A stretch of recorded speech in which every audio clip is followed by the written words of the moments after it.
1, 2, 3, go. It is very important that you have an adult with you during this experiment. Please do not attempt to do it on your own. So here we have Coca-Cola,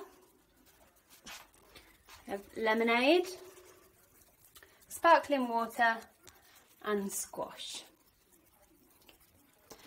I want you to pause the video here and have a think about the following questions. Then carry on watching the video to find out what is happening. So number 1, which do you think will evaporate the quickest and why? Will they all produce the same amount of gas and why? Is there anything I can do to slow down the process on my cooker? Which other liquid could you try to use at home and which will evaporate the quickest? And the last one, which effects do you think this will have on the environment?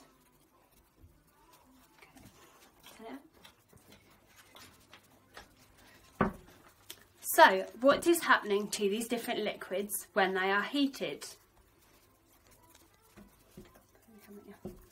So we are going to think about the fizzy drinks first. What do they already contain that the still drink does not? Gas, that is what the bubbles are. Evaporation is a very rapid process. The liquid slowly absorbs the energy from the surrounding area so that some of the particles gain enough energy to escape. Throughout this process, the total mass does not change, just its spacing. However, chemical bonds between the particles may form, break or stretch. The liquid will heat up as the particles within it gain speed. When the energy is given to a raised temperature, the particles speed up and gain kinetic energy. When the substance boils, energy is put into breaking the bonds that are holding the particles together, which increases the potential energy. Whether the energy breaks bonds, increases the speed to stretch the bonds, or just increases the speed of the particles depends on the temperature and whether the material is solid, liquid or gas.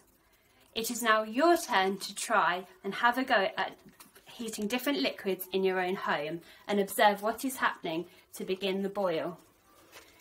I cannot stress enough how important it is that you must have an adult with you during this experiment. As an extra challenge, have different quantities of liquid and have a think about what you need to do to ensure the same amount of gas is produced by each container. And see if you can have a taste of them at the end. See if they taste any different. Will you have the same results as me? I look forward to seeing what you create.